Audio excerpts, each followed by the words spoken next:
Então, gente, shalom, shalom a todos. Bom dia. Vamos começar, então, nossa aula de número 4 sobre as leis de Tishrei. Até aqui nós vimos o que já? Nós já começamos a ver sobre as leis a respeito do mês de Elul, que é onde a gente começa a observação sobre as grandes festas. A gente, a partir do dia 1º de Elul, nós já começamos a recitar o Salmo 27. A partir do 1º de Elul também nós começamos a anexar o quê? Anexar 3 salmos extras à recitação diária dos salmos, conforme o costume instituído pelo Baal Shem Tov. Além disso, nós costumamos também fazer uma outra coisa, né? A gente costuma aumentar em nossas preces, aumentar a Tzedakah e aumentar também a nossa Teshuvah, ou seja, nosso arrependimento diário, recitando mais coisas que podem realmente despertar esse arrependimento. Isso tudo a gente já começa dentro do mês de Elul. Dentro do mês de Elul, conforme nós falamos, é um mês em que Hashem ele está mais próximo de nós, ou seja, de todos os seres humanos, visto que o Rosh Hashanah ele é um julgamento não somente do povo judeu, mas o Rosh Hashanah vai ser um julgamento de quê? De todo o universo. Não somente de toda a humanidade, de todo o universo, ou seja, todos os mundos espirituais e todos os mundos físicos. A partir desse momento, nós sabemos que todo o universo ele vai ser julgado em Rosh Hashanah. Rosh Hashanah, então, quando nós chegarmos em Rosh Hashanah, nós já vamos estar bem preparados para poder estar fazendo o quê? Para poder estar fazendo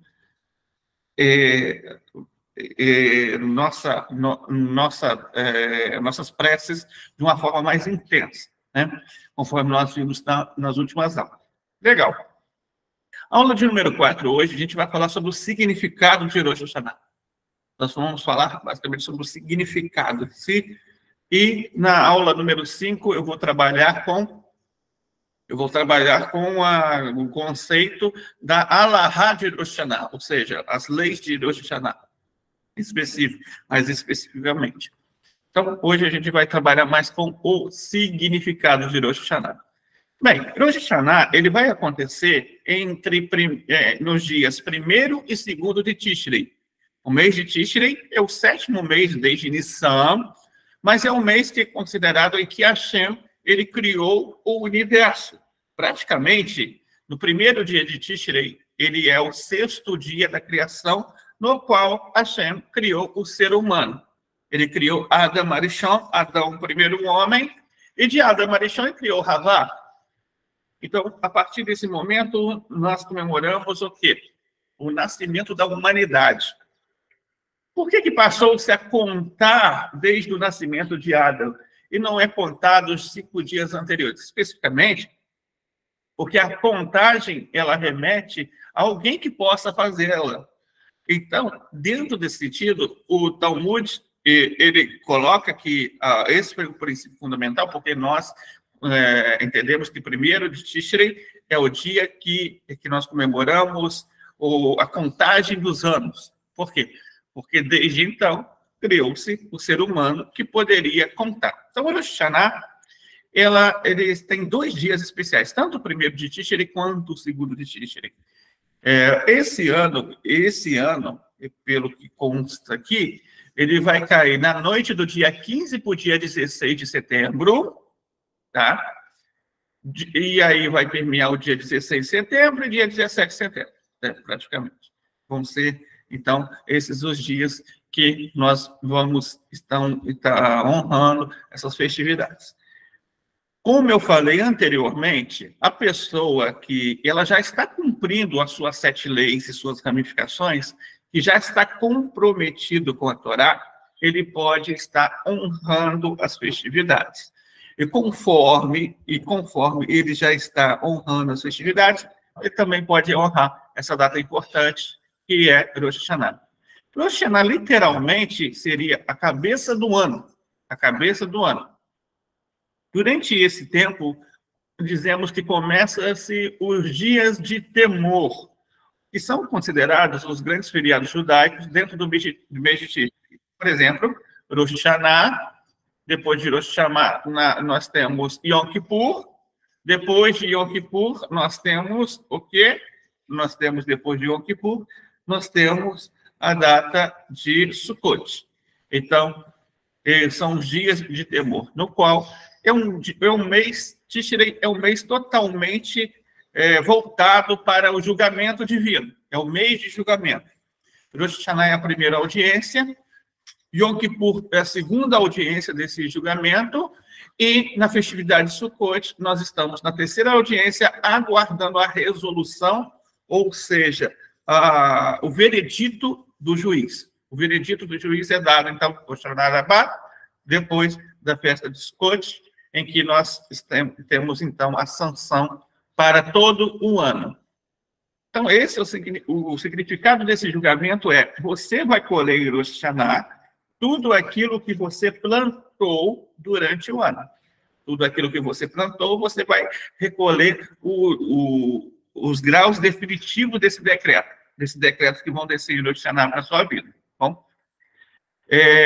esses decretos, dentro do mês de Elul tem um poder de chuva muito grande, eles podem ser, sim, revertidos. Você pode, usando o seu livre-arbítrio, fazer com que os decretos eles se adociquem. Eles, em vez de descer de uma maneira muito severa, ele pode descer com a dose de bondade. Isso pode realmente ocorrer. Então, essa festa de Rosh Hashanah, ela tem um significado muito importante para toda a humanidade, porque é considerado o sexto dia o aniversário do sexto dia da criação, no qual Deus, ele criou os primeiros seres humanos, quando tudo já estava pronto o céu, já estava pronta a terra, os mares, toda a vida vegetal, toda a vida animal, o mundo em sua totalidade, e foi preparado para a chegada da humanidade. Só esse sexto dia, Hashem, ele cria o ser humano. Ele cria o ser humano, e então, a partir de então, começa a fazer essa contagem, como eu expliquei. Assim que Adão ele é criado, seu primeiro ato, o que Adão fez? Adão, ele tinha uma, digamos assim, uma divindade tão grande nele, tá? Adão, ele era literalmente a imagem de Deus, literalmente mesmo. Os animais olhavam para Adão e vinha algo muito elevado dele. Então, o que os animais vinham? Quando viram Adão pela primeira vez, eles vinham e se curvaram diante de Adão, pensando que Adão era Deus. Adão fez o seguinte: não, vamos voltar nossa adoração neste momento para o Criador do universo. Então, Adão proclamou e coroou Hashem como rei. Por isso, esse dia é chamado de Rosh Hashanah. Nós coroamos a cabeça do universo. Quem é a cabeça do universo? Hashem. Hashem é a cabeça, é a razão do universo. Por isso que nós chamamos de Rosh Hashanah, ou seja, a cabeça do ano. Quem é a cabeça do ano? Quem é a razão de tudo acontecer? É o próprio Criador desse ano. Adão, ele fez esse ato. Esse ato foi muito importante. Adão, como sabemos, Adão já tinha recebido 6 leis das 7 que nós temos.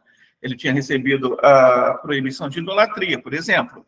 Ele tinha recebido a proibição de blasfêmia, a proibição de derramar sangue, a proibição de roubo, a proibição de praticar imoralidade, a ordem de instituir tribunais de justiça.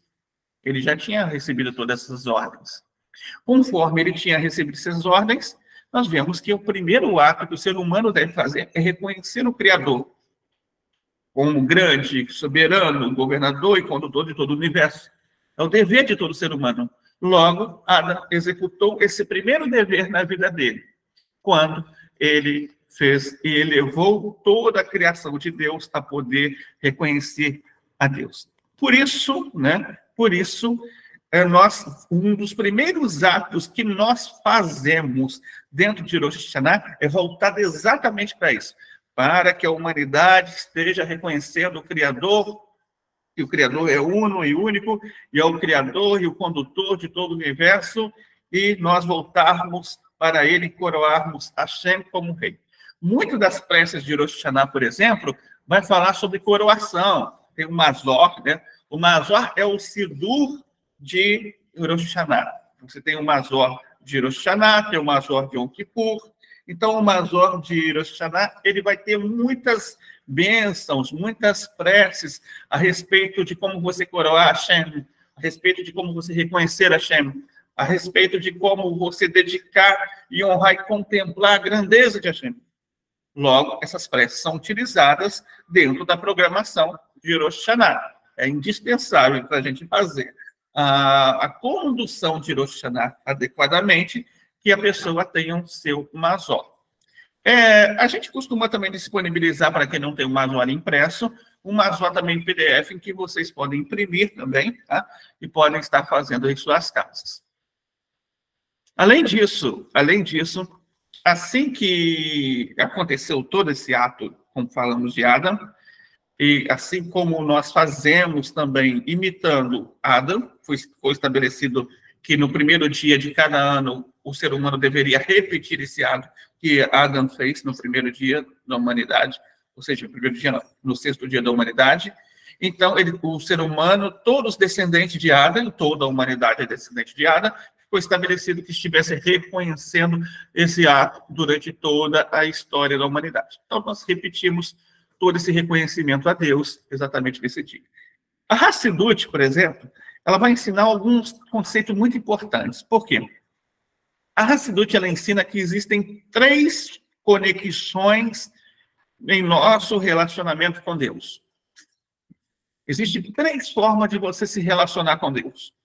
A primeira delas, a forma mais elevada, podemos dizer assim, é a forma, basicamente, a forma racídica mesmo da conexão, é você estar aceitando a soberania total de Deus sobre toda a criação e reconhecendo Deus como o dono do universo e obedecendo à sua vontade divina. Esse é o primeiro grau.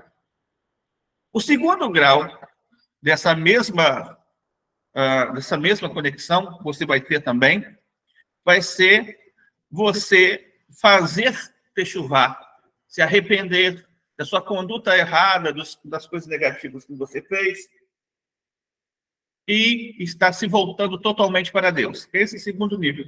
Menor um pouco que o primeiro, é o segundo nível. E o terceiro nível é o nível de você cumprir mitzvot. É de você cumprir os mandamentos, se conectar através do cumprimento dos mandamentos na sua vida. Ou seja, para nós funciona se conectar com Deus através das 7 leis e suas ramificações. A partir desse momento, você tem esses 3 níveis de conexões. Esses 3 níveis de conexões, eles são usados exatamente na festividade de Rosh Hashanah. Na festividade de Rosh Hashanah, nós usaremos tanto um quanto o outro, Por exemplo, nós aceitamos a soberania de Deus sobre nossas vidas nas preces de Rosh Hashanah. Nós fazemos techuvá em Rosh Hashanah, nos arrependemos de nossas transgressões, confessando essas transgressões, pedindo perdão a Deus. E nós cumprimos mandamentos em Rosh Hashanah também, né? Como todos os dias, nós cumprimos mandamentos, então nós usamos essas 3 formas de conexões intensas em Rosh Hashanah. É importante a gente observar isso também. Rosh Hashanah também é um momento para desenvolvermos todos esses 3 componentes de nosso relacionamento com Deus. E é um momento de focar principalmente na soberania de Deus, principalmente no governo de Deus, e principalmente que Deus tem o total direito sobre a sua criação e sobre suas criaturas. E logo, como juiz do universo, qualquer sanção que ele decretar sobre as nossas vidas, ele é justo.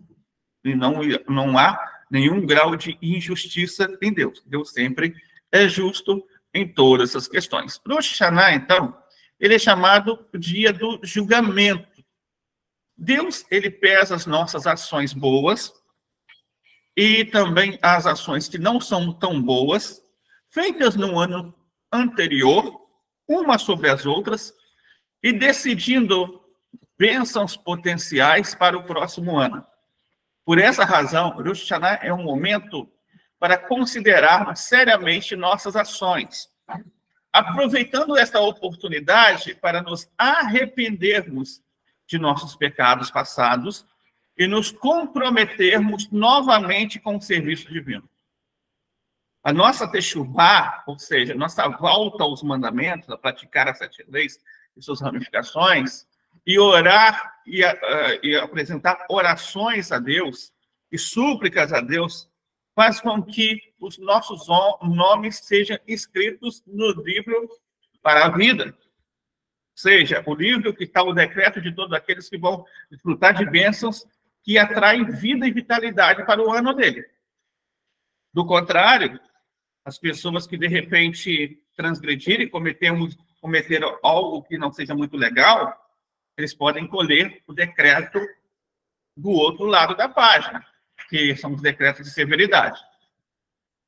Então, como em todos os momentos, como todos os Yom Tovim, ou seja, como nos todos os dias sagrados, os mandamentos e a tradição judaica para Rosh Hashanah reflete o seu significado e sua importância.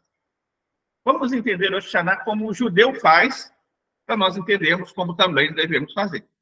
Todo judeu, ele é ordenado a ouvir o toque do shofar em Rosh Hashanah. O shofar, como nós sabemos, é um instrumento musical feito do chifre de um carneiro, e os vários sons tocados com o shofar carregam, então, um profundo significado. Eles proclamam a coroação de Deus como o Rei do Universo e alertam os ouvintes para o dia do juízo. Eles são um apelo estimulante ao arrependimento, invocando humildade, senso de admiração e inspiração necessário para um retorno completo e compromisso no serviço divino.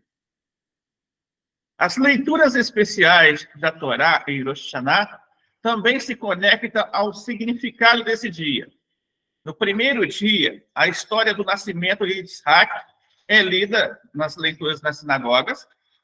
Esse serviço demonstra a divina providência e a onipotência de Deus através do fato de Sará ser a mãe do seu primeiro filho aos 99 anos e ensinar a importância de uma educação adequada através da remoção de Sará da má influência de Ismael sobre Isaac.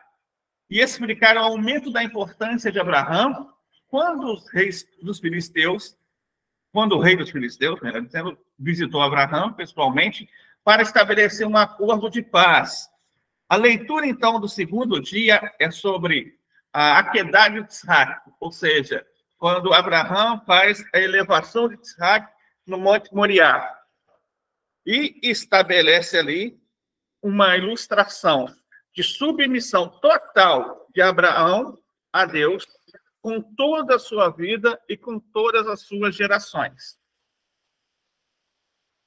Todos esses ensinamentos, então, estão diretamente relacionados ao significado e observância de Rosh Hashanah.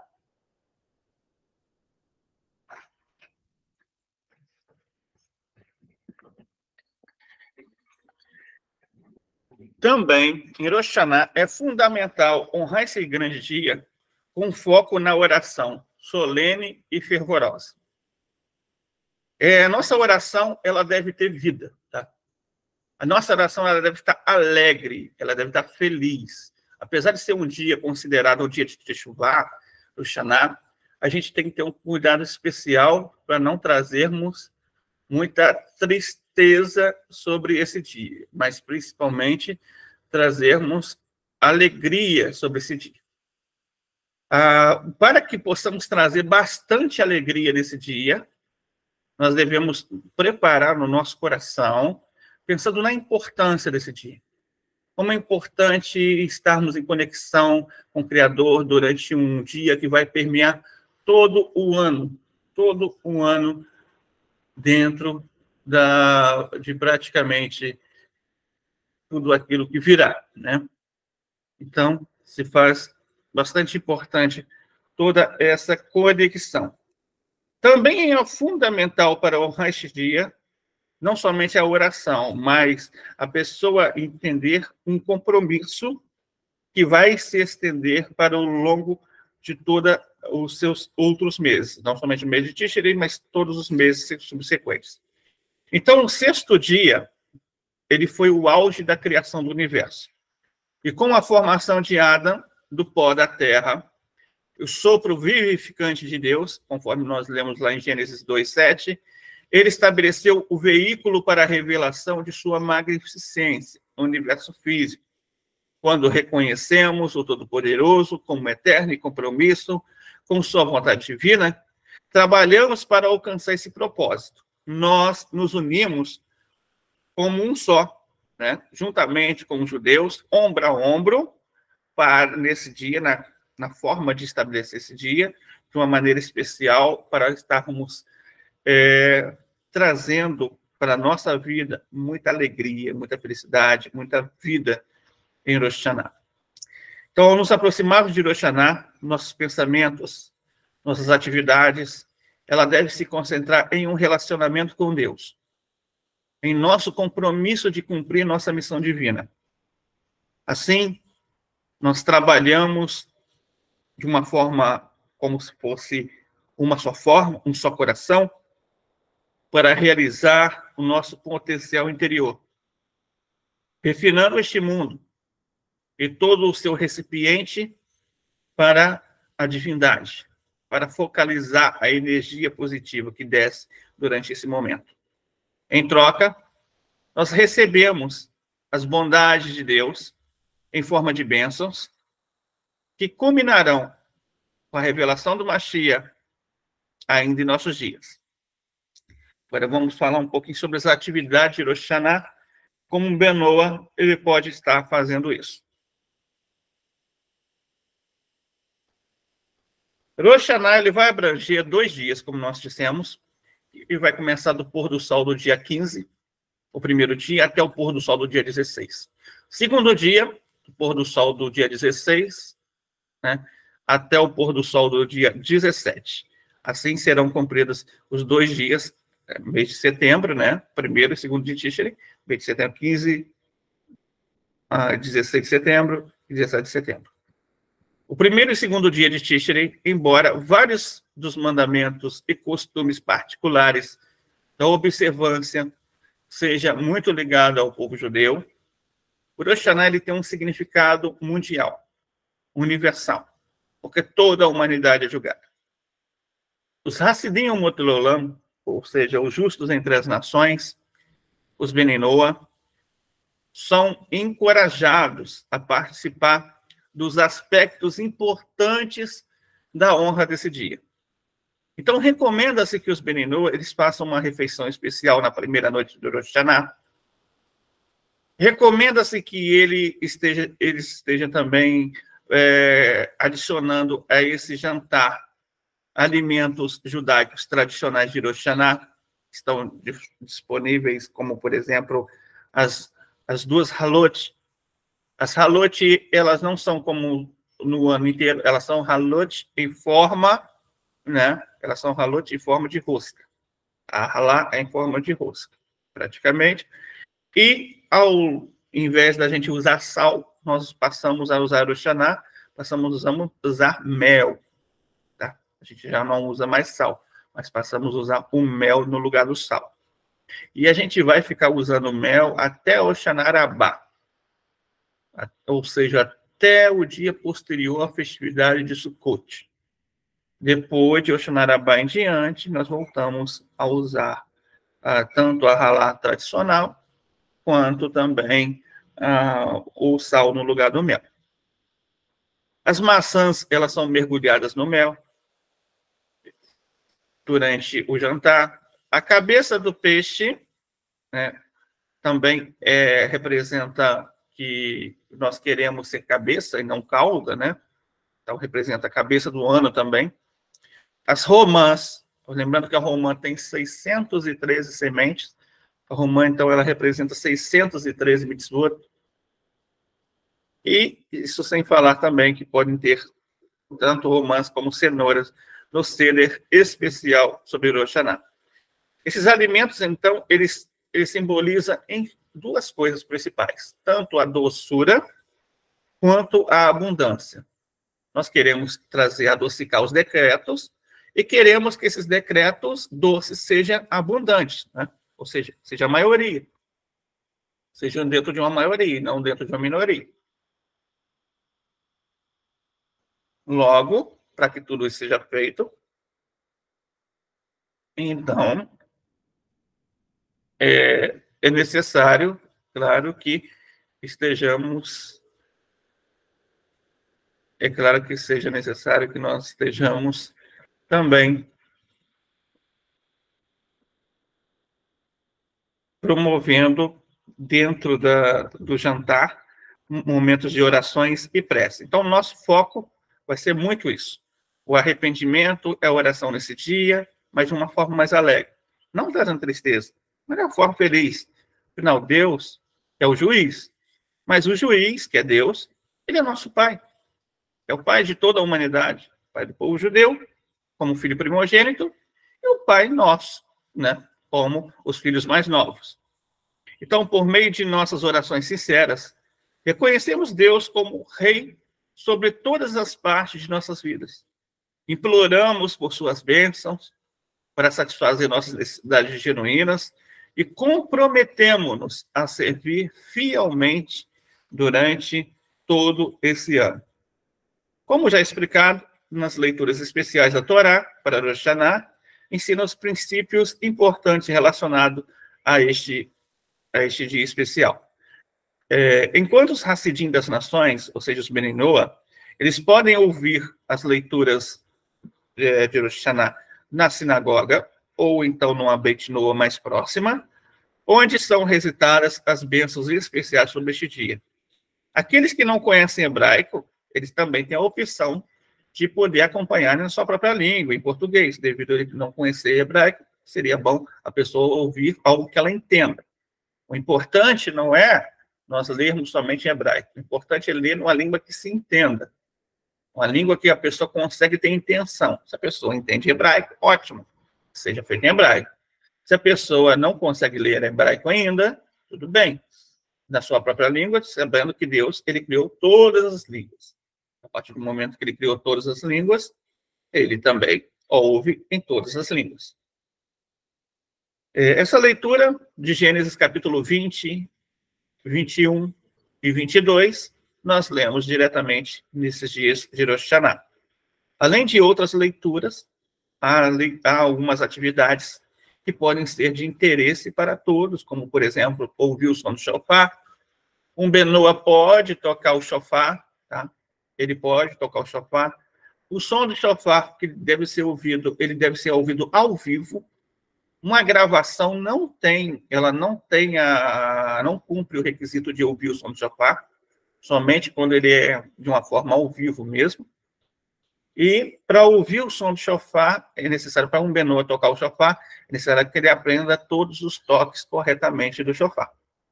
Não pode se tocar de uma forma que seja um toque errado, tá? Tem que ser o toque da forma correta, segundo o Alahá. Ele pode treinar o toque do shofar em casa, enquanto isso, né? Ele pode treinar, o treinamento sim. Existe uma diferença entre treinar e uma diferença entre tocar. Então, ele pode estar treinando o toque do shofar, ensaiando o toque do shofar para tocar correto no dia também. Para poder ter contato com o dia, a programação, aqui nós estaremos transmitindo também ao vivo, né? No dia 16 para o dia 15 para 16, e 16 para o dia 17 também.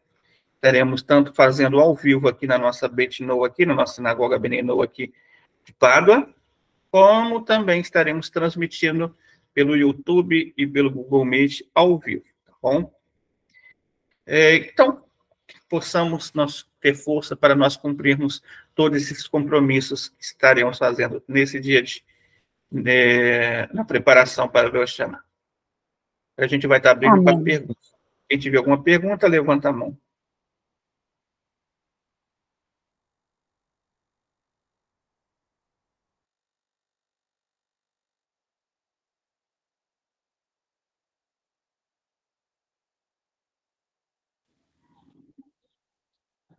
Pode falar, Geraldo. More, essa parte de não usar sal nesses dias é em referência aos alimentos, como que é? Não, é só na ralá. Tá? Ah, é certo. só para ralar mesmo. É só para ralar. Em vez da gente salgar, a gente adocica ela. O sal, ele tem um sentido de trazer um pouco de disciplina, severidade. Então, já que os decretos vão descer para esse mundo, a gente procura substituir a severidade pelo mel, que é a doçura, a bondade. Toda hora. E a ralar, ela tem que ser em forma de círculo, né? Em rosca, chamam ralar em rosca.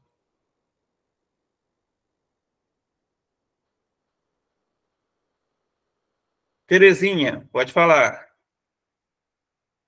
Sim, obrigada. Queria saber, assim, ó, ano passado tu fez aquele vidui de arrependimento, vai fazer de novo, eu começo a fazer, quando que eu começo a fazer esse vidui aí, eu tenho aqui, posso fazer? Isso, a gente só começa a fazer uma semana antes de Rosh Hashanah. Ah, o senhor vai fazer? Vou fazer na última semana do mês de Elul. Eu posso fazer antes. Entendeu? Não, a gente não faz antes, tá? A gente não incentiva as pessoas a fazerem antes. Sim, fazer junto com o senhor, né? Que nem ano passado. Isso. Sim, muito obrigada. Nada. Mas alguém tem alguma pergunta?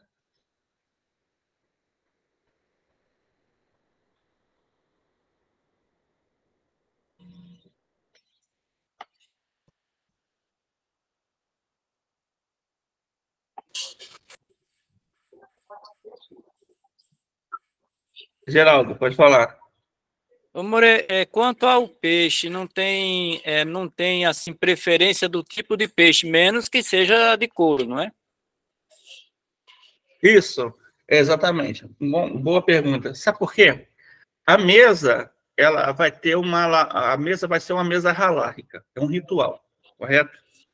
Se é um ritual, tudo aquilo que vai tentar sobre a mesa, ele tem que ser caché. Entendeu? Ele tem que ser caché. Estou falando dos elementos simbólicos, eles têm que ser caché.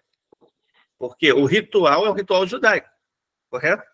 Então, se os elementos têm que ser caché, o peixe ele tem que ter os dois sinais. O correto é que o peixe tem os dois sinais.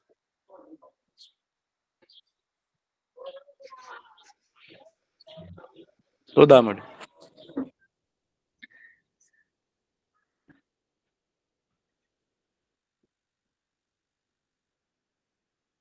Ana Lima, pode falar.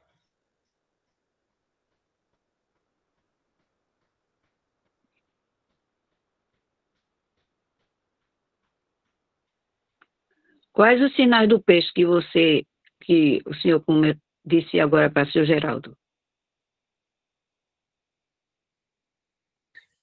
Não entendi, Ana. Repete para mim. Quais são os sinais do peixe? Porque ele tem que ser de escama, é? Barbatana e escamas. Grata.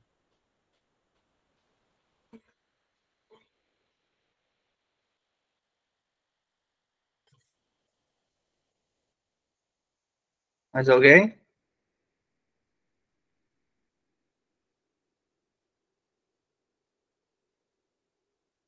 Está tudo ok? Então, uma outra coisa, a gente falou aqui um pouco dos elementos simbólicos, a gente vai falar mais disso nas próximas aulas também, quando a gente falar mais exclusivamente da aula de alimentos simbólicos. Mas só para a gente definir um pouquinho na preparação de vocês, a gente fala aqui sobre a romã, né? Falamos sobre a maçã, são elementos que não podem faltar. Romã, maçã. Geralmente se procura ter tâmara também, entendeu? Mas a tâmara não é muito essencial, mas se tiver, é bom. A tâmara, ela representa longevidade, né? Existe um ditado que aquele que planta uma tamareira não come da sua tâmara, porque uma tamareira demora mais de 100 anos para dar uma tâmara. Então, é bom ter tâmara. O peixe é um alimento simbólico. O peixe, se não tiver peixe, pode ser cabeça de carneiro? Pode. Se não tiver peixe, pode ser cabeça de carneiro também. A gente prefere a cabeça do peixe. O peixe aqui é a cabeça, tá? É uma outra coisa. Quem vai comer a cabeça do peixe é o condutor. É o condutor do rito. Aquele que fala o rito. Entendeu? Esse que vai provar a cabeça do peixe mesmo. Ele não precisa comer tudo. Comer um pouquinho já cumpre. Né? Eu sei que tem gente que não gosta muito de cabeça de peixe, né? Mas tudo bem. Então, comer um pouquinho da cabeça do peixe já cumpre. Uma outra coisa também, a gente falou do maçã, tem a romã, tem a tâmara, e outra coisa, se vocês quiserem fazer alguma receita a mais e colocar na mesa, as receitas a mais, para dar uma enfeitada melhor na mesa, faz bem também, entendeu? Só não é legal na mesa do Rosh Hashanah a gente colocar algo que foge um pouquinho da alahá do dia, tá bom? Não é muito legal. Então, alahá do dia, a gente, mesmo que o Ben Noah não tenha a mitzvah de comer kasher, no entanto, ele não tem a obrigação de comer kasher, né? No entanto, ele pode comer kasher voluntariamente, mas o rito, por ser um rito judaico, a mesa ela tem que ser algo que realmente represente essa kasherut do momento da alahá. Porque o Benoa que vai fazer algo além, ele tem que seguir a alahá daquela festa. Ele tem que seguir a alahá daquela festa. E a alahá da festa ele tem que ser cumprimentado dessa forma. Existem algumas receitas que a gente vai passar agora a divulgar para vocês dentro dos grupos, tá? Dos grupos do Beninoa.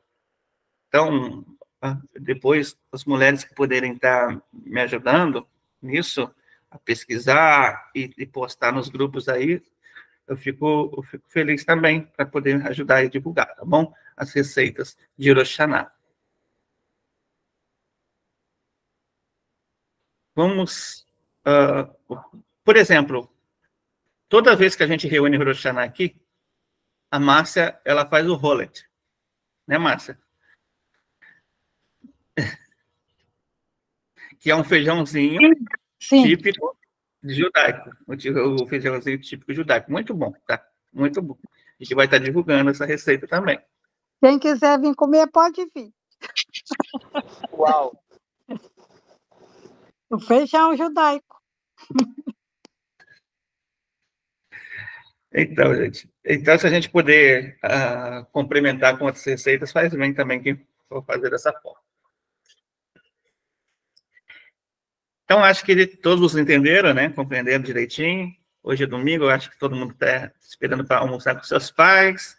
Que a Hashem possa dar um ótimo dia para vocês, com muitas bênçãos maravilhosas, e que a Hashem possa abençoar todos os pais neste mundo, e com bênção, parnassá, muita alegria, simha, muita shalom, muita paz a todos. Shavua Tov. Shalom, shalom. Shalom, Parabéns, paz. Dia dos Pais.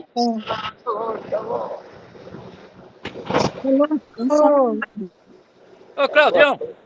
Oi. Onde você está?